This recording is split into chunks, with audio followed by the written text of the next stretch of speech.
जी traders और future के millionaires. अच्छा, अभी हम इस वक्त चार्ट व्यू में हैं और इस वक्त मैं वॉल्वो का चार्ट देख रहा हूँ, स्वीडन में वॉल्वो जो स्वीडन की गाड़ी है उसका। तो उसमें अब मैं आपको बताता हूँ कि मूविंग एवरेज क्या होती है। बेसिकली अब हम इंडिकेटर्स में एंटर हो रहे हैं। तो मैंने आपको बेसिकली शुरू में बता दिया कि अप ट्रेंड क्या है, डाउन ट्रेंड क्या है, साइडवेज क्या है।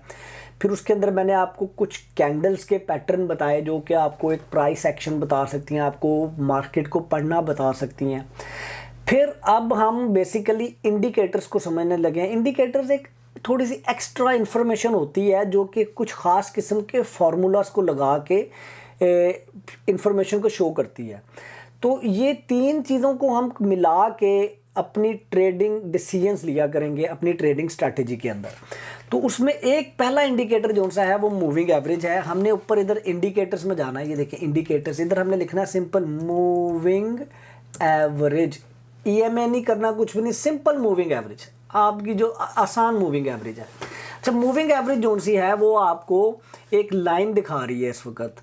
अब हम इस वक्त मूविंग एवरेज की सेटिंग्स में चले जाएं तो ये बता रहा है कि जी लाइन ब्लू कलर की है, हम इसे येलो कलर का भी कर सकते हैं। हम इसको क्या करते हैं, लेट्स से ग्रीन कलर का कर लेते हैं और हम इसे कहते हैं कि जी एक मोटी सी एक तगड़ी लाइन दिखाओ। चलो ग्रीन नहीं, ग्रीन कैंडल भी होती है हमारे पास, हम इसको ब्लू ही रहने देते हैं, ठीक है। एक तगड़ी लाइन भी दिखाओ। और इनपुट क्या है कि जी यहाँ पर हम कहते हैं कि जी एवरेज दिखाओ। अब ये यहाँ पर 9 आ रहा है तो उसने पिछले 9 दिन की प्राइस को जमा किया है, उसको 9 से डिवाइड किया, 9 को जमा किया, 9 से डिवाइड किया, तो यहाँ पर उसने उसको ड्रॉ करके भी दिखा दिया, ठीक है। अब इसको जब ओके करेंगे तो अब आपको दिखा रहा है कि जी प्राइस कुछ इस तरह से चल रही है, इधर ऊपर गई नीचे आई। ये देखें, इसको हम थोड़ा जूम आउट करें तो आपको नज़र आएगा कि यार यहाँ पर एक बड़ा डाउन ट्रेंड आया था, यहाँ पर एक बड़ा डाउन ट्रेंड आया था। यहाँ से यहाँ तक जब प्राइस गई है तो अप ट्रेंड में थी, ठीक है। Low high, lower high, higher high, ठीक है। उसमें नहीं अभी हम पढ़े, वो छोड़ दें, उसको आपको कंफ्यूज करेगी चीज़। फिर उसके बाद आ जाएँ आप ये यहाँ पर एक, तो मूविंग एवरेज आपको एक प्राइस को देखने में बड़ा आसानी देती है, ठीक है। कुछ लोग एक्सपोनेंशियल मूविंग एवरेज के साथ काम करते हैं, वो भी किया जा सकता है, ठीक है। वो प्राइस के बिल्कुल साथ साथ चलती है, लाइक वो ज़्यादा एक्यूरेट है। लेकिन हम इस वाले कोर्स में सिर्फ मूविंग एवरेज के ऊपर सिंपल रख रहे हैं चीज़ों को हम, ठीक है।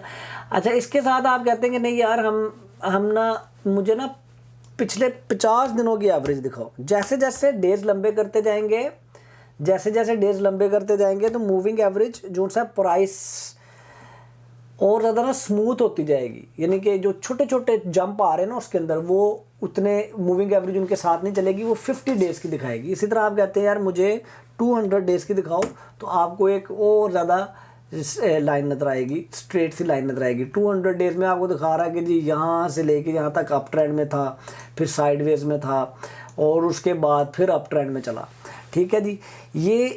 ये है how to put a moving average, ठीक है। हम क्या करेंगे, हमारी मूविंग एवरेज की सेटिंग्स क्या हैं इस कोर्स के अंदर। हमारी मूविंग एवरेज की सेटिंग्स हैं 50, ठीक है। हम 5 दिन की 50 दिन की मूविंग एवरेज रखेंगे। हम एक और मूविंग एवरेज भी खोल लेते हैं, मैं ये बताता हूँ। ये देखें, ये जो ग्रीन वाली लाइन है, ये बेसिकली जो ग्रीन वाली लाइन है ये एक्सपोनेंशियल मूविंग एवरेज है। मैं वैसे ही आपको डिफरेंस बताना ही लगा हूँ बड़ा क्विकली।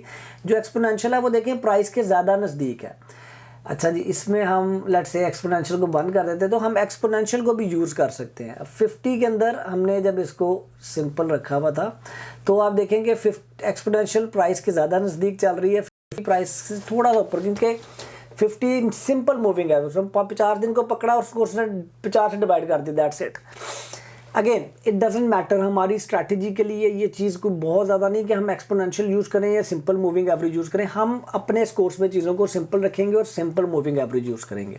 हाँ, हम ये ज़रूर कर सकते हैं कि हम 2 मूविंग एवरेजेस यूज़ करें। अच्छा, वो क्यों हुई, वो कैसे ऐड करते हैं, हमें जाके कहते हैं हमें एक और मूविंग एवरेज ऐड करवा दो, ठीक है। ज़रूरी नहीं है आप करें, मैं सिर्फ आपको आपके एक्सपोजर के लिए बता रहा हूँ कि हमने एक और मूविंग एवरेज जब ऐड की है। तो अब ये देखें, इसकी सेटिंग्स में जाके हम यहाँ पर लिखेंगे कि यार ये 50 थी, अब हमें 200 की दे दो। अब मैं ये उनके लिए बता रहा हूँ जब मैं आपको पोजिशनल के लिए स्ट्रैटेजी बताऊँगा।